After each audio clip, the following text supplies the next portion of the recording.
Okay, Dr. Amiri, thanks again for doing this and take it away. Oh, it's my pleasure. Thank you all for hosting me. I'm delighted to be here with you. I'll go ahead and share screen. I do have a presentation, obviously, and I'm a talker once you get to know me. So if questions pop up for you, I would like to ask that you either drop them in the chat. I know you have a different model, but if something comes up and I say something that is unclear for you, feel free to drop it in the chat and I'll do my best to monitor the chat. So I heard that we may be an unknown quantity for you all. So I wanted to give you a sense of where we are. So you see the little green V-shaped thing in the tippy top of the US, that's where we are. I just downloaded these random pictures from the Google machine, so you all can get a sense of how beautiful it is in Vermont. And this is all real. This is really how beautiful it is. I've been now in Vermont for a little bit over 3 years. We definitely have the four seasons. It's a really mostly rural kind of place with the med school's located in Burlington. So we're the in the largest city within the state, and lots of community building relationships that exist for us. So let me start us off with our mission. The mission is what drives everything that we do. So if you were ever to ask me, hey, who gets into your medical school? I would say an individual who excels in at least one, but probably two or three of the pillars of our mission. The mission is probably going to look similar to other missions that you've seen from, similar academic medical centers. It's generally this tripartite mission. We're focusing obviously on education. We're focusing on providing excellent care and also educating the community. And so individuals that we bring to our institution are really folks who are curious and who are committed to this work that we have. One of the things I want to share with you about us is city, the vast majority of our class comes from out of state, with California representing one of the largest out of state cohorts for us. And the reason for that is that, Vermont is a little bit of an older population and the second lowest population within the country. So we don't have a lot of folks within the state. And so every year I have roughly about 100, if I'm lucky, applications from Vermont. So if you had any concerns about what is the likelihood of Vermont, taking you into consideration or what kind of connections do you need to have with us, it's the mission.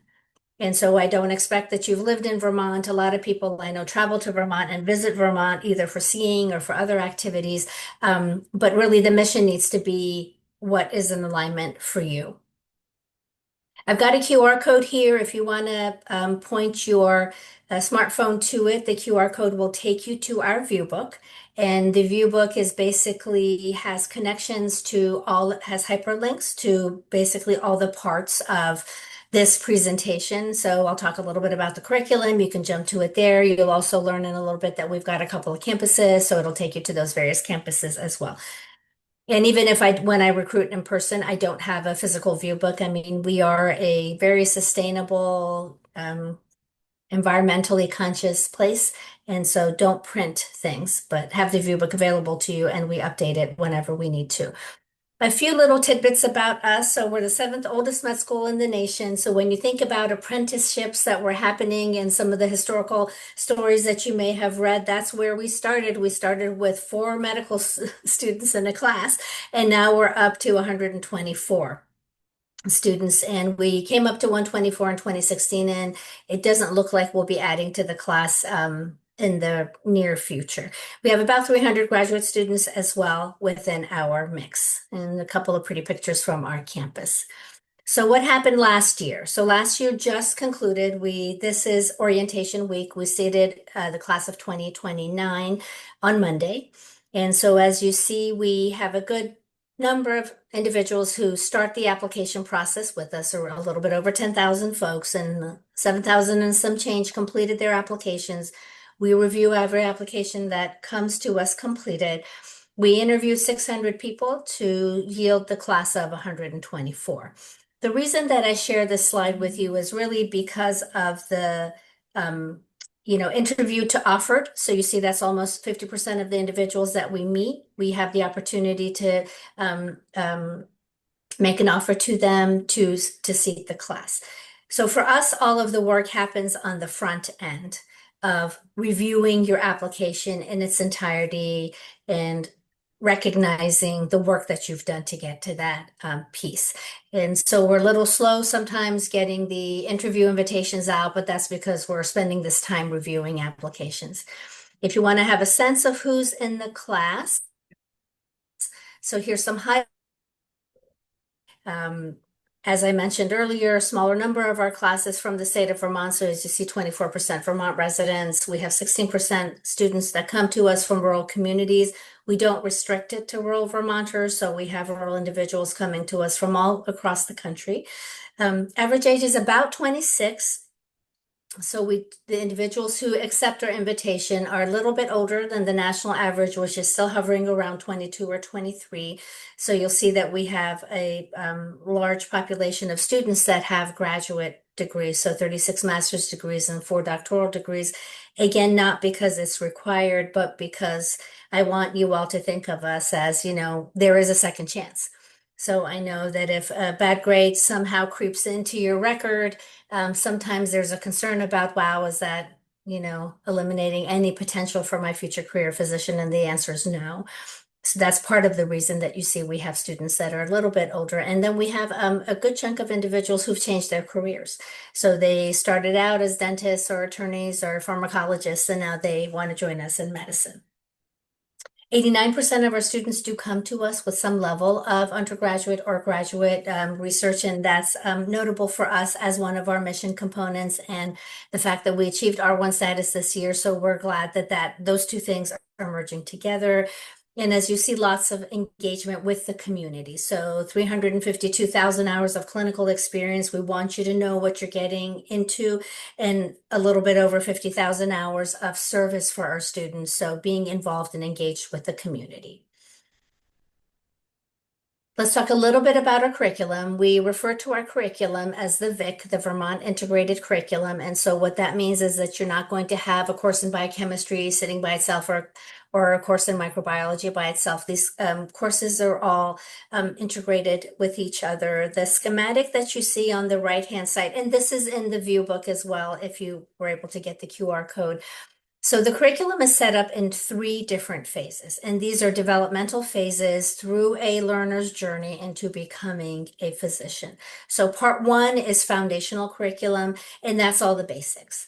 So we're weaving basic science into anatomy and clinical cases and diagnosis, and that's all what's happening in the first year and a half pretty much of medical school. You're learning how to take a history and physical, you are learning how to become an evidence-based decision maker.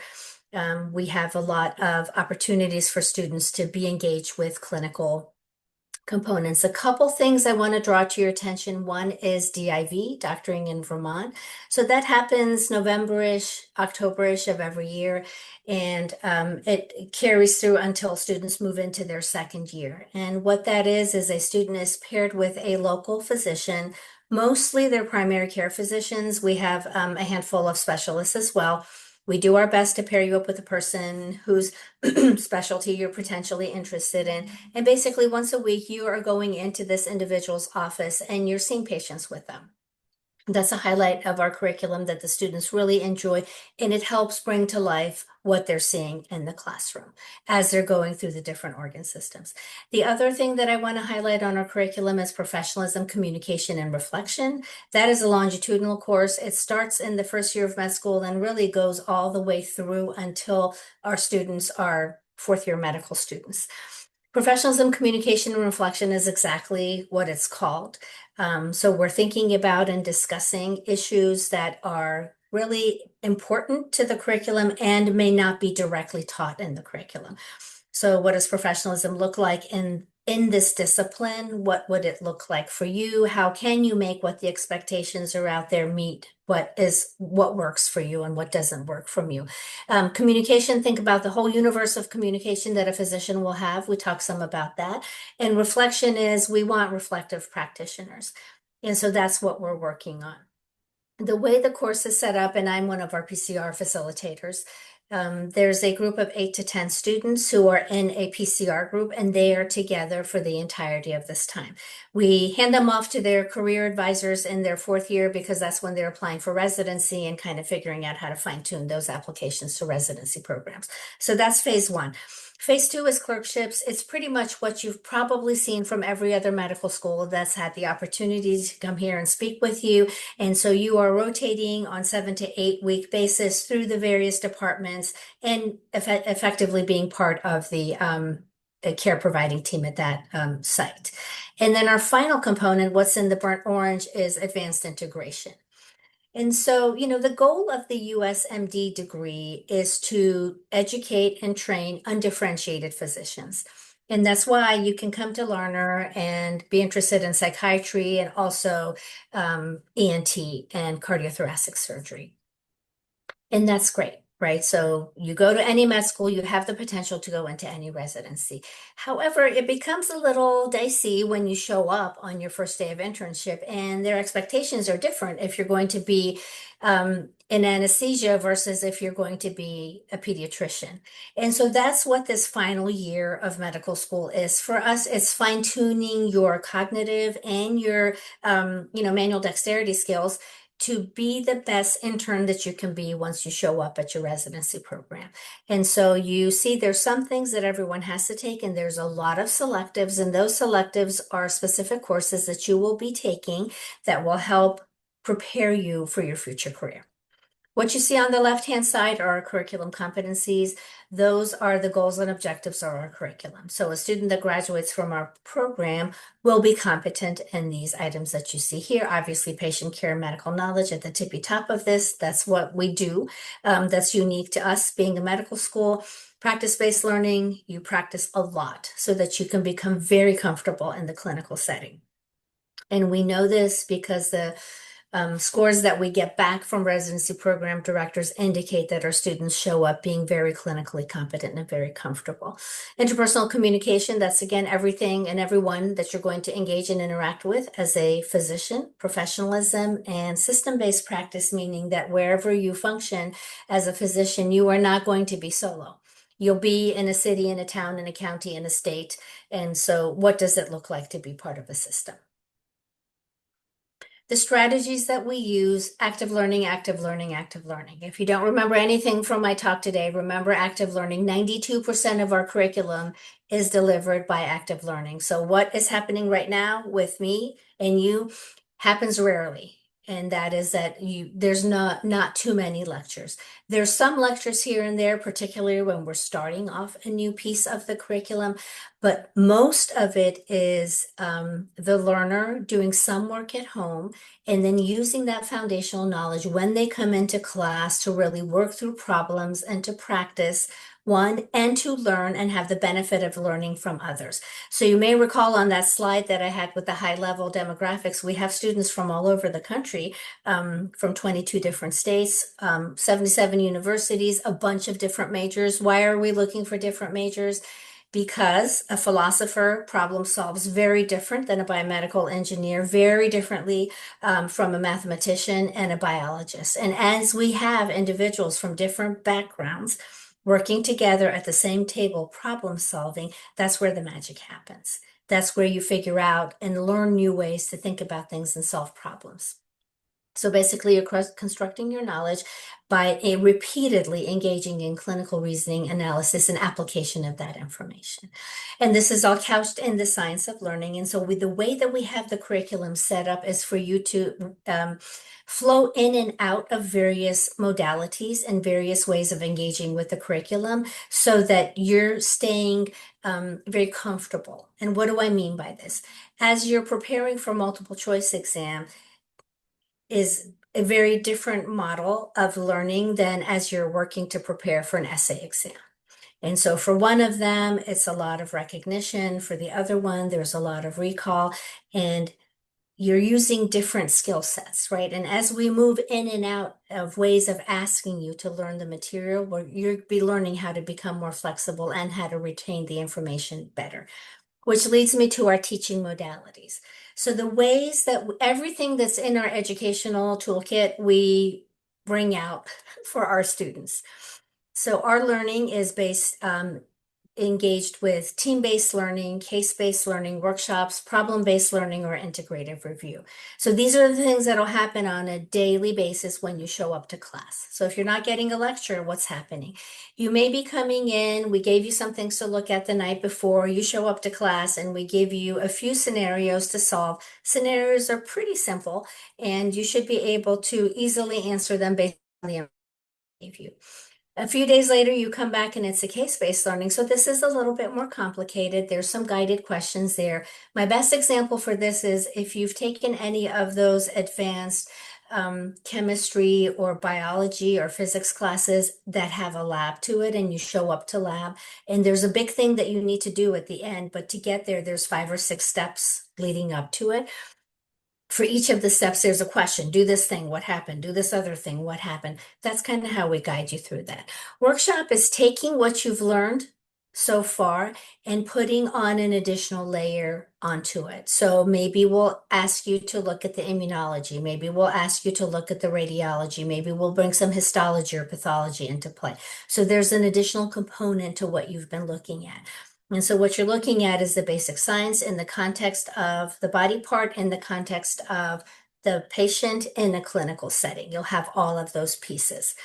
Problem-based learning is the final piece. That's where we're working towards. So PBL appears less frequently than any of the other ones.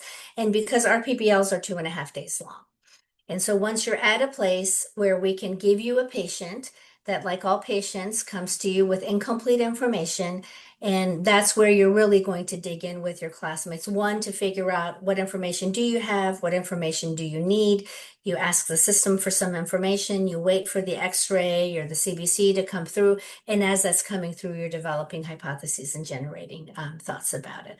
An integrative review is a time when we bring all of this together. So, it's nice to have a story because cognitive science tells us when there's a story, students learn better and retain better.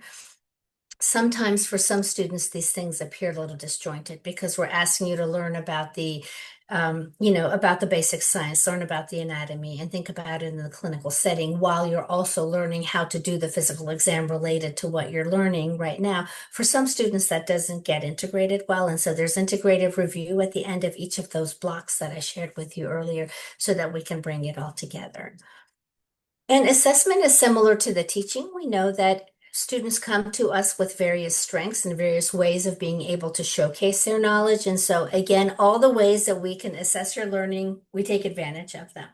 So hands-on things are gross anatomy and pathology lab. So we have a traditional gross anatomy lab. There's 4 students to a cadaver, and the students will work through the gross anatomy all the way through the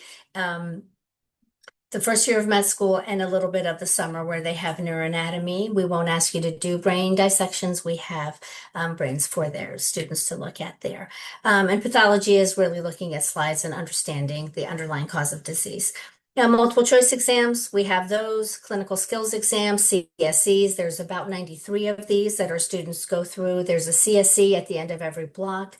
And there's a clinical skills exam during the clerkships. So our students have a clinical skills exam at the end of each rotation. And basically it's 100 things that they're being tested on at each juncture in terms of, their demeanor, their interaction, how did they engage with the patient, and all of the things that they needed to do in terms of caring for the patient and the diagnosis that they provide. Formative quizzes are there. It's like, practice tests that you would take. If any of you are in the phase of your journey that you're taking practice MCATs, I think you know what I'm talking about. So these are practice exams that our students can take in order to identify gaps in their learning. And then they can go back to the curriculum, see what they've missed, and fill those gaps. So there's about 4 or 5 of those available for each of our block exams so that students can really dig in and see what they may not have learned properly, for example, along the way. Essays and reflective writing. Okay, so I talked a little bit about advancement of knowledge in our mission statement. And so where do we have opportunities for you to engage with research? The Public Health Project is a requirement for all of our students.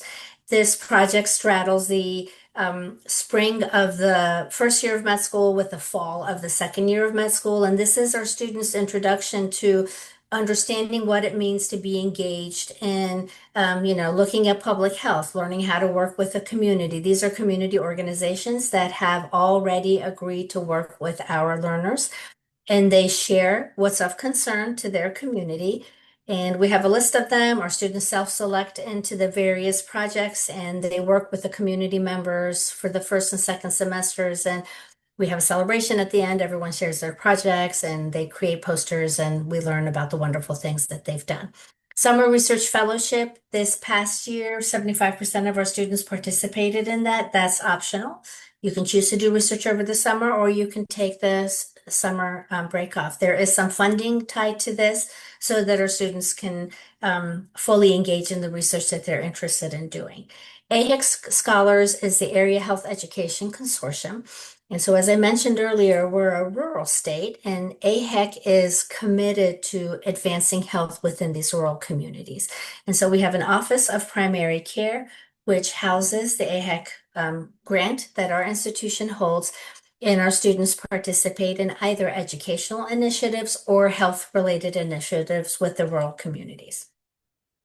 And then finally, the last year of our curriculum, which is that advanced integration, that fourth year where we're pulling everything together, students have a scholarly requirement, which can be research or teaching. The teaching shows up as tutoring. And so that's tutoring basically first and second year students with their basic science and anatomy courses. And research could be a small project, for example, working with someone in curriculum or doing something in admissions, or it can be a continuation of what a student may have done with their summer research fellowship. Okay. Not hearing questions, I'll keep going. I mentioned we have two campuses. Choose the two campus piece of it emerged for us is with the clinical part of our curriculum. So everybody comes to Burlington for the first year and a half of their education. When they're ready to move into third year, 35 of our students will move to the Connecticut campus, and 89 of them will stay in Vermont. And so your question may be, how do I decide, or who decides where I end up? We make that decision together. After a student interviews with us, we ask them to complete a 2-question survey. And the survey is basically, what campus do you want to be on and why? And I ask for this not because I want to be annoying, but I want you to go dig on the website and see what makes sense for you. I think, students need to have an appreciation of not only the town that they're going into, but what is available to them. So you see the UVM Health Network, that is for students who stay with us in Vermont. We have these clinical affiliates, and students will be traveling regardless of which campus they go to. So one of the things that we ask for is for you to have a driver's license and to have access to a car by the time it's your third year, because even if you're in Vermont, we will need you to drive for a little bit. For the students that stay in Vermont, I ask them to think about 2 things. What kind of environment do you want to be in? So if you're an outdoorsy person and you like to ski and run and swim and do all those things, we have it. And we have it at I would say, at a global level of fun and accessibility. So regardless of what your level is. So I moved to Vermont, as I mentioned, 3 years ago, never skied except for one day in my life when I fell and never went back. I'm starting with baby steps, so I'm snowshoeing, and I did that last year, and maybe this year I'll do some cross country. So there's that. And then we've got the students who, join us from Utah who skied their entire life. Don't seem to like the snow on the East Coast, but they're still good with skiing out there. So that's one of the things, right? Think about what's available to you there. But if you are a metropolitan kind of person, probably our Connecticut campus is going to be better for you. You hop on a train, you're in New York. Everything that you could possibly like is there in terms of dining and shows and other, museums and things like that. Regardless of where you go, the educational opportunities are equivalent, and that's requirement for our accreditation. They're not identical. And what I mean by that is, for a student who's in Vermont, their lived experience is going to look different than a person who goes to Connecticut. But the opportunities that are there, how you're taught and how you're assessed is identical on both campuses. On the Connecticut campus, we have two clinical affiliates, well, two clinical hospitals that are affiliates. They're all under the Nuvance Health Network. So we've got Norwalk Hospital and Danbury Hospital. They're about an hour apart from each other. So typically our students will live in the middle. So the move happens sometime in February, which is cold in, the Northeast. It's also when people are taking their step exams. So if you don't like moving and you don't like the cold and you're taking a test, probably shouldn't select Connecticut because that's all going to be happening at the same time. Now, are we there for you? We are. And do we have a little bit of extra funding? We do. So all of that's in place. But generally, if you don't like moving, probably don't select Connecticut. On the other hand, if you're good with moving, then this is a great chance for you to live a little bit in Vermont, live a little bit in Connecticut, get a, taste of both. I'm thinking of Francisco right now, who's our third year student, came to us from San Francisco and wanted to stay in Vermont.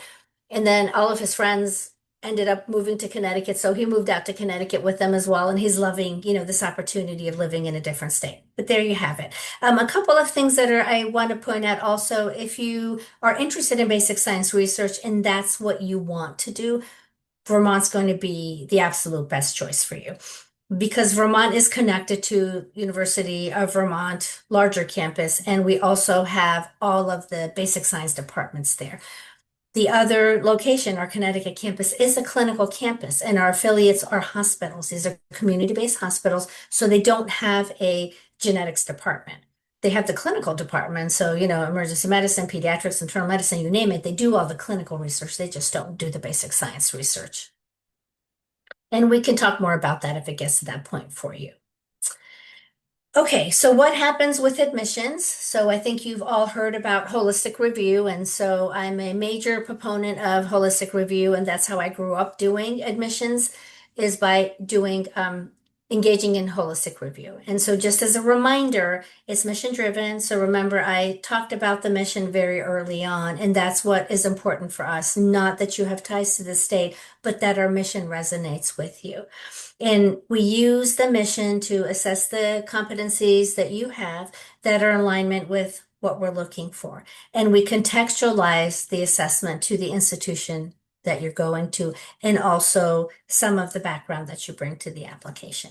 And looking at how you can enhance our learning environment and obviously the practice of medicine. So admissions process, we're an AMCAS school, submit AMCAS to us. We're getting a bunch of them. We're over 9,000. I checked right before I popped onto this call.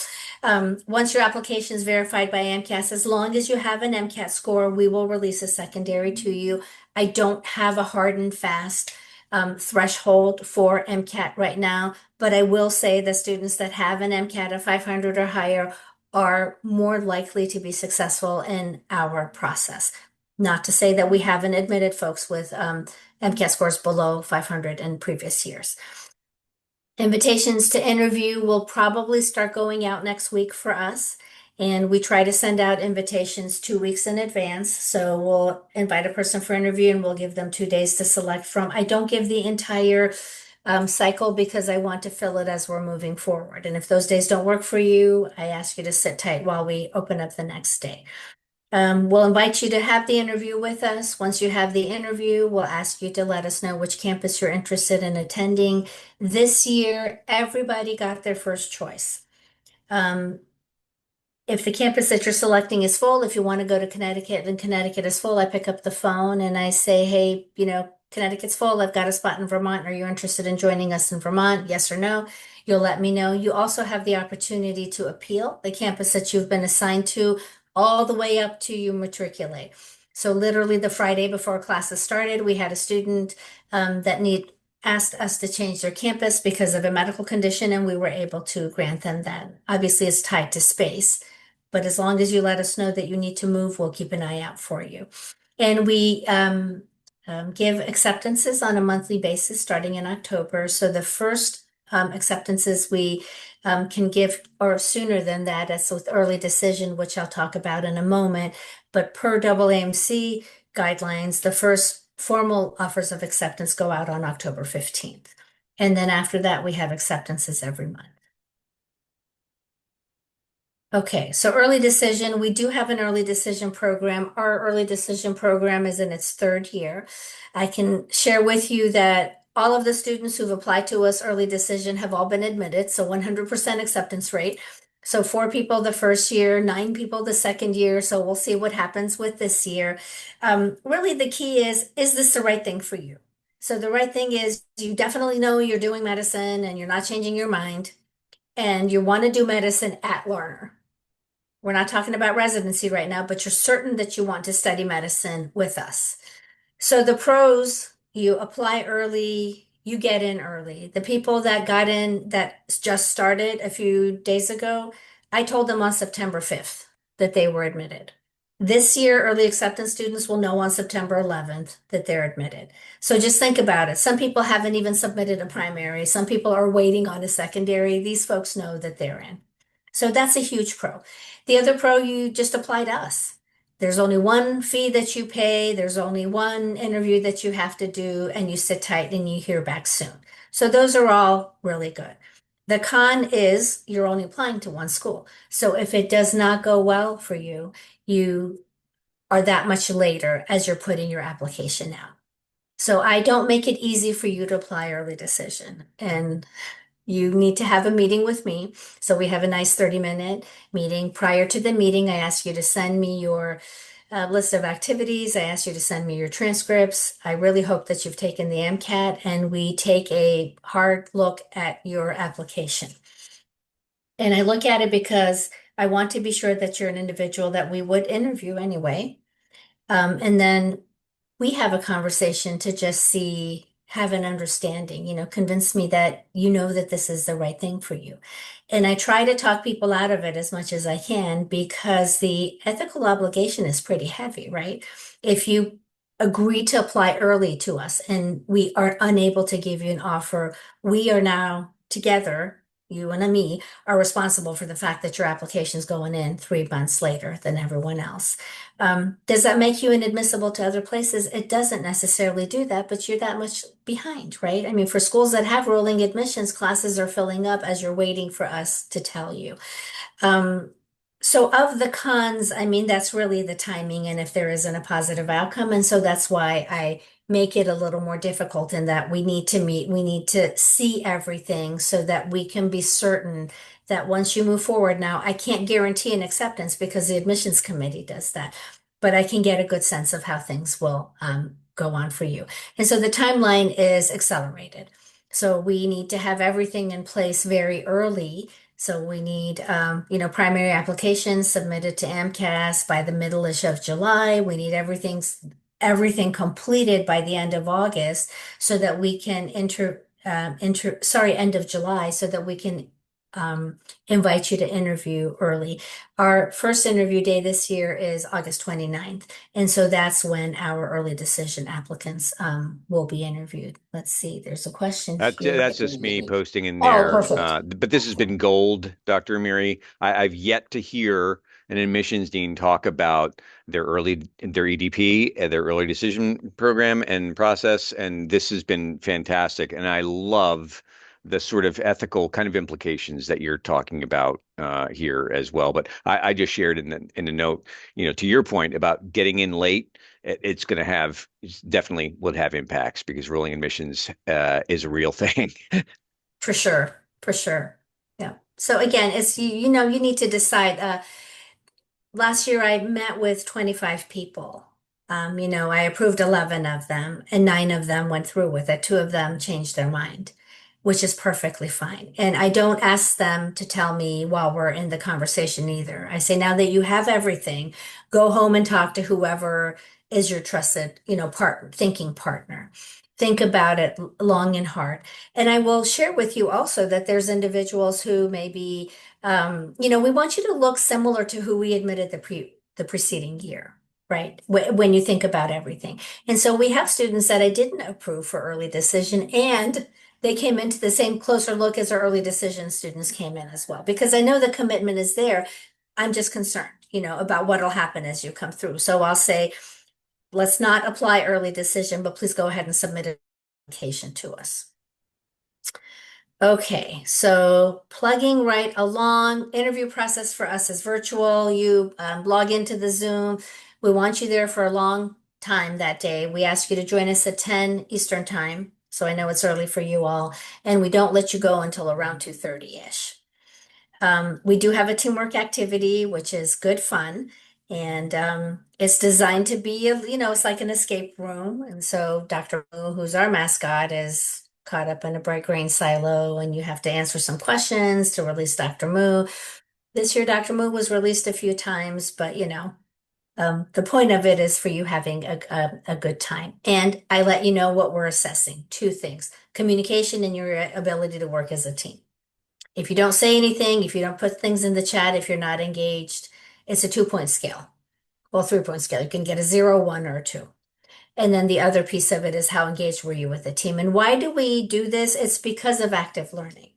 If you don't like working with other people, solving problems, speaking up, being okay with being wrong, being okay with being right, we're probably not a good place for you to learn, because that's what you're going to have to deal with at least the first year and a half of med school. And why suffer? I mean, med school is difficult enough. Find a place that teaches the way that you want to be taught, that you need to be taught. Then we've got MMI. We've got 6 stations of MMI. This is the true model of the MMI. It's a prompt that has some ethical component to it, and we are looking for personal attributes. So we're not going to ask you why medicine. Frankly, if I can't figure out why medicine between the entire application that you've sent us and all the people that write good things about you, probably won't be convinced in the 6 minutes that you have, an elevator speech to give us. So we're not going to ask you questions like that, right? It'll be questions that oftentimes may be hypothetical or maybe things that you've dealt with. And we'll ask you to talk about it. Then we have a simulation station, which is an acting station. So one of our standardized patients will be a distressed person of some level in the healthcare environment, and you will be engaging with them just as yourself. You're not playing any role other than a young person who's well informed and who wants to go into medicine. And interviews will end sometime in March. Okay. And a little bit about what goes on with the support network that we have for our students. So, Medical Student Services is our Office of Student Affairs. 3 major components to the work that they do: personal health and well-being at the tippy top of this scale, because again, med school is going to be hard. Most of our students are coming to us from out of state. Many of our students haven't lived in the cold. So I will tell you, when it gets pitch dark at 4:30 in the winter every day for an extended period of time, so it's pitch dark when you go home, pitch dark when you leave, it starts to wear on you, particularly if you are used to beautiful California weather all year round. So mental health is a thing. And so we work a lot on that to make sure that our students are well supported and can take advantage of the natural beauty that's there, right? So this is a commitment you've made for 4 years of your education. Let's figure out how you can have a good time here. I went blueberry picking for the first time in my life. I will tell you, those blueberries stayed fresh in my fridge for 2 whole weeks. Not a single one got moldy or anything. That has never happened, even when I buy them from the organic store. These blueberries stayed fresh. So that's part of, the kind of stuff that we do as well. Talking about being involved with the community, one of the things that happens during orientation is we invite our students, well, we ask them, it's a mandatory part of orientation, but they go out into the community and work in our community. So that may include helping farmers with, pulling weeds in their farm, or helping them paint a fence, or helping them build something. And so again, for a student that doesn't like those things, we're not a good place. I'm not saying that because I don't want you to apply. I want you to apply. That's why I'm here today. But I also want you to understand the reality of what our life is there. The other piece is academic achievement. Med school is going to be difficult. So however hard your science classes are right now, compound that by many, many credits. That's what med school's like. It's an unimaginable amount of things that we're asking you to memorize to very tiny details. And because, you've got people's lives in your hands, literally in a year and a half after you join us. So we are there to support you with your academic achievement, and then career planning, which starts from early on. Not that you have to know what you want to do once you show up, but we start very basic, Do you want to work on little people or do you want to work on adults? What kind of community do you want to be working in? Do you want to work with your hands? Are you a surgical, a procedural kind of person, or are you a more whole person kind of, and then we start to narrow that down. So those are student support mechanisms. Student accessibility service, medical student accommodations, tutors, learning environment, again, all of the things that lead into the way that we support our learners. Obviously, financial aid, and we talked about that as we first got onto the call. Office of Inclusive Excellence to ensure that the environment is welcoming to everyone that we admit, and your wellness is our top priority. And that's Cooper, and Cooper's our kind of med school pup. He visits us once a month. And in addition to the mission that I shared with you earlier, we do also have a professionalism statement. And for those of you who choose to apply to us, you'll see this is one of the secondary questions, which is this is our professionalism statement. What does this mean to you? What does professionalism mean to you? How has your idea of professionalism evolved? The reality is you're a happy incoming medical student on Sunday.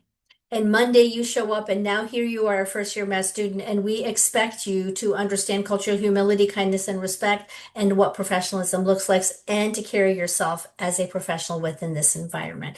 And so having an appreciation of that is important for us. And so that's, one of the things that we look for in your application.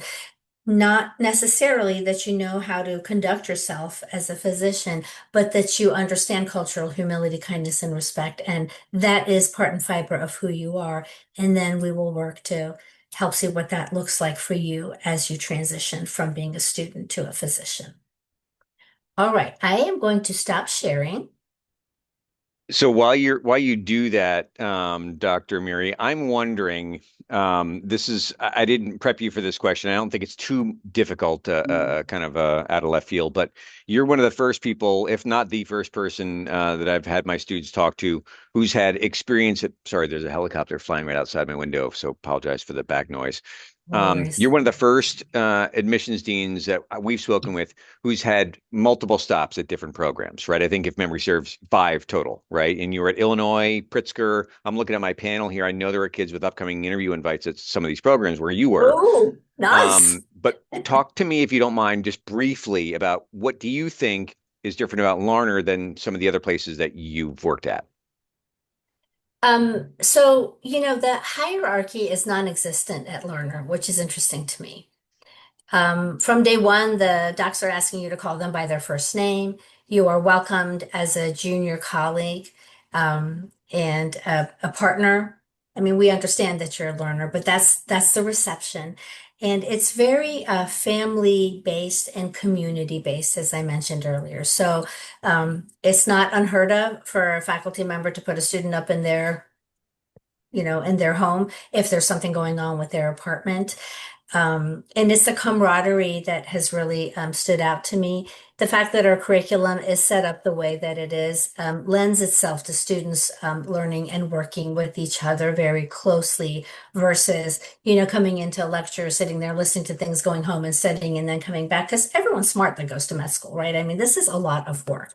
And so those things have highlighted for me how different it is. And then it's our patient population.